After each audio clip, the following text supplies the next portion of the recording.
on today's show, how did the NFL trade deadline this past week affect your Houston Texans and their playoff chances? We'll go through all the trades that happened and that will affect your Houston Texans moving forward as they try to at least get a wild card spot. Plus, at the end of today's show, let's look at the top free agents, because if the Texans want to add any players by the end of this season to help them on a playoff push, it's going to have to come in free agency. So let's look at the top guys available at the positions of need. First, I want to ask a fun question, because I know the past week with everything going on, it hasn't been the most fun week being a Texans fan. But let's remember back to maybe brighter days, to better days as being a Texans fan. I want to know, how long have you been a Texans fan? Has it been since the team, its conception in 2002?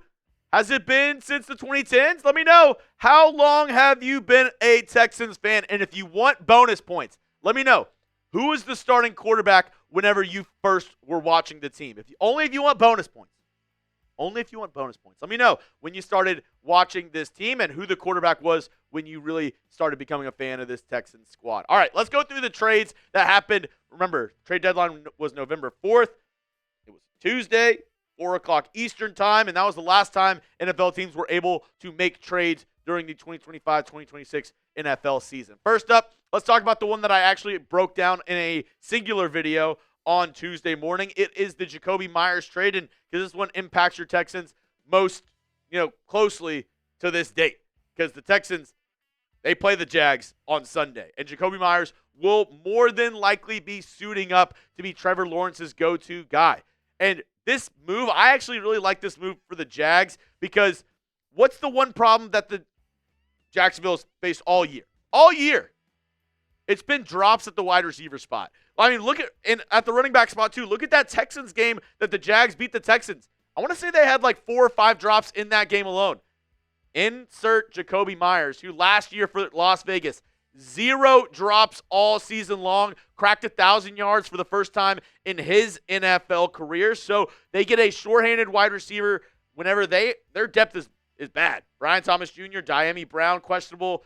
Travis Hunter still on IR for that squad. So insert Jakobi Meyers. That affects your Texans most closely to right now being Week 10 whenever they face off in Houston. Let's go to maybe the biggest trade that happened all day during the NFL trade deadline. It was the big splash, Sauce Gardner for 2 first-round picks and A.D. Mitchell. And obviously the Colts felt some type of way. They felt like they needed to make a push because they are currently the number 1 seed in the AFC, sitting at 7-2, technically tied there with the Patriots and Broncos. I'm guessing the Colts would have a tiebreaker in some sort of fashion over those two teams at this moment.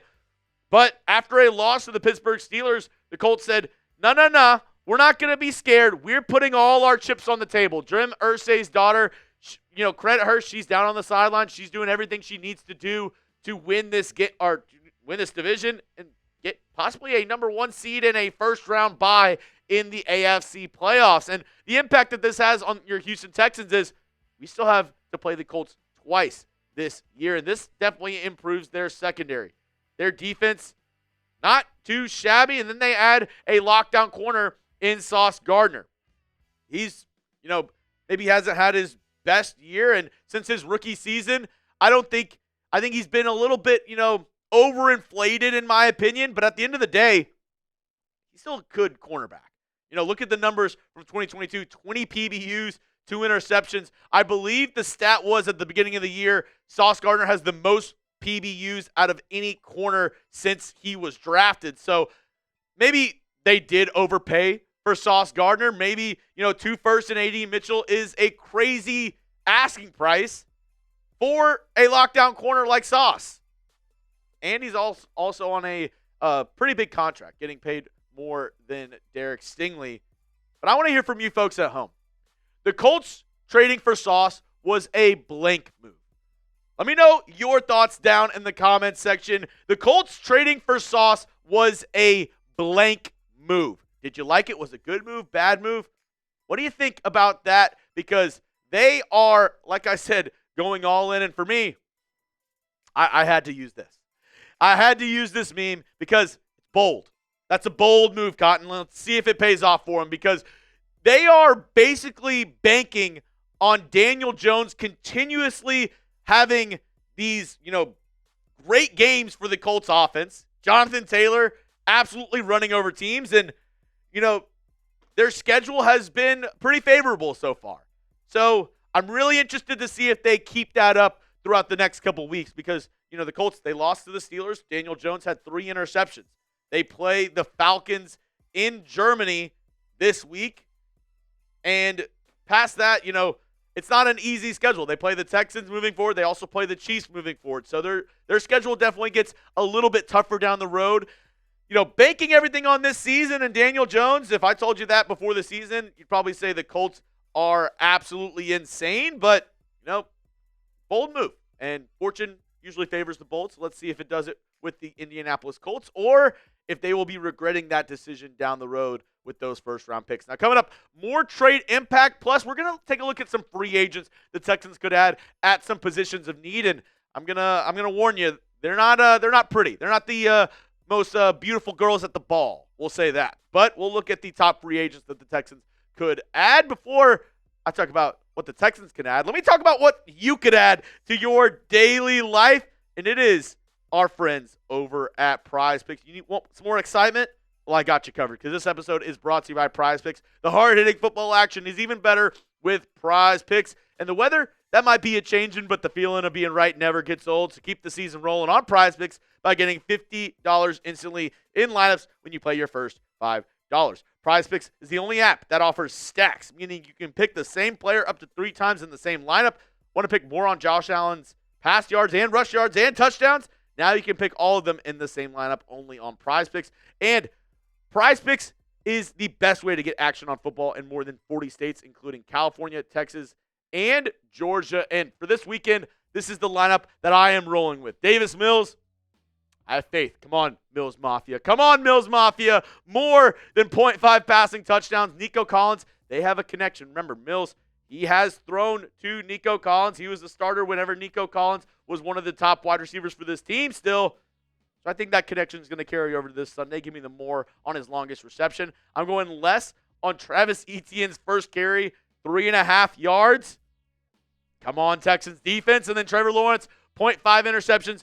I'm going the more on that. You can use my picks or go totally against them. Just do it over on Prize Picks today. Download the Prize Picks app. Use code CLNS to get $50 in lineups after you play your first $5 lineup. That's code CLNS to get $50 in lineups after you play your first $5 lineup. Prize Picks, it's good to be right.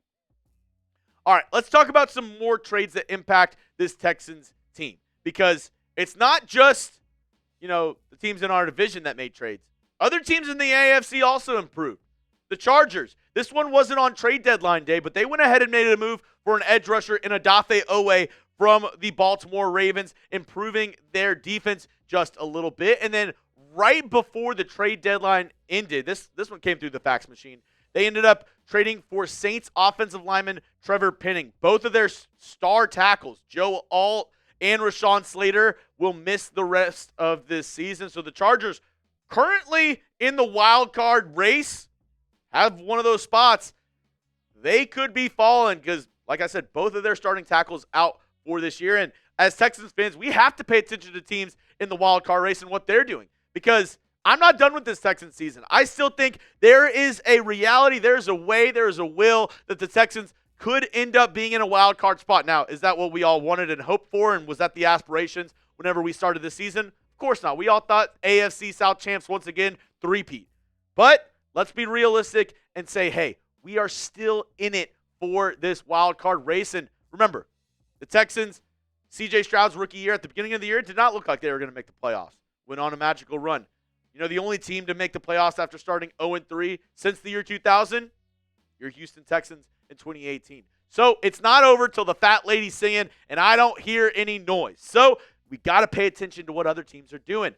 And that's why it kind of upset me that the Texans weren't able to make a move before the deadline. D'Amico came out and said, they tried making multiple moves, but nothing panned out. The Ravens also, getting better. And the fact is, that a lot of people are saying, well, the Texans shouldn't improve. There's no way they could, look to improve because where we're at, it doesn't make any sense, right? It doesn't make any sense to try to make your team better.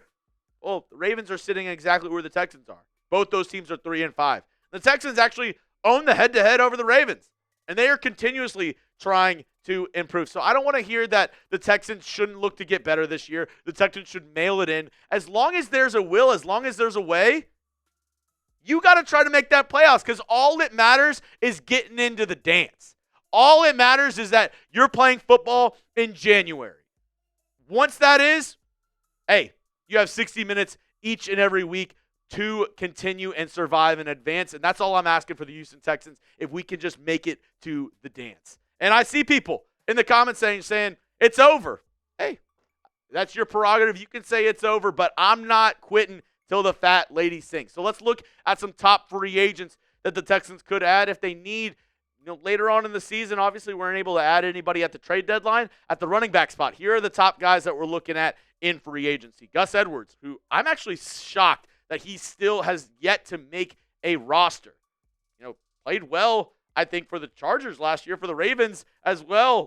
I think Gus Edwards is a decent back. Zach Moss, formerly of the Cincinnati Bengals. Jamal Williams. You all know Jamal Williams. With those amazing speeches that he's had before. A kind of a power back there. Mike Boone and then Cordero Patterson all would be able to be added to this Texans squad. Let's look at some tight end free agents. And we talked about these guys a lot. With all the injuries happening, Cade Stover should be able to come back in the next couple of weeks, according to Nick Caserio, D'Amico Ryans, if you believe what they have to say about it. They expect Cade Stover to be back at some point. But if the Texans need to add some more help, Jordan Akins, former Houston Texan. Hayden Hurst is also available out there. Gerald Everett is a very interesting name that I continuously bring up, because did not play while Nick Caley was a coach for the LA Rams, but was there right before Caley got with Sean McVay. So Gerald Everett still was in that Sean McVay system that Nick Caley was under while he was a member of the LA Rams. So an interesting connection there. Peyton Hendershot and then CJ Uzama are two more names that we could look at. And then offensive line, and the third name, I know y'all are going to laugh in the comment section. But realistically, and this is why I'm a little upset that the Texans weren't able to trade for like a Trevor Penning or look at another guy to help, maybe an Evan Neal from the New York Giants. They were basically trying to give him away for free. I'm not shitting you. Shaq Mason is one of the best offensive line free agents out there. Andre Dillard, Isaiah Wynn are two more names that this team could look at. And then Nate Davis and Mark Lewinsky, two guys who, not ideal players to start on your, offensive line at this point in the season. But if I know you're going to get a good laugh out of that, because Shaq Mason is one of the top free agents at the offensive line spot. That's why I wanted the Texans to make a trade. But nonetheless, that is the impact that the NFL trade deadline had on your Houston Texans. And at the end of the day, I showed you the playoff graphic earlier. The fat lady hasn't sung. So I'm still going to believe in this Texans team. You can laugh at me. You can call me crazy. You can call me a goofy goober all you want. But I'm still going to root for this Texans team. If you want to hit me up on X, you can do so at Jeremy Chugs. My DMs are always open. And if you made it to the end of today's video, make sure you hit that subscribe button. I'll always say, give me 1 week. Hit that sub button. It's 100% free. Give me 1 week to prove to you that this is the best Texans channel on YouTube. If you don't like it, hey, no skin off your back. You can unsub. But I promise you, you will enjoy this channel, and you will be part of one of the best Texans communities on YouTube.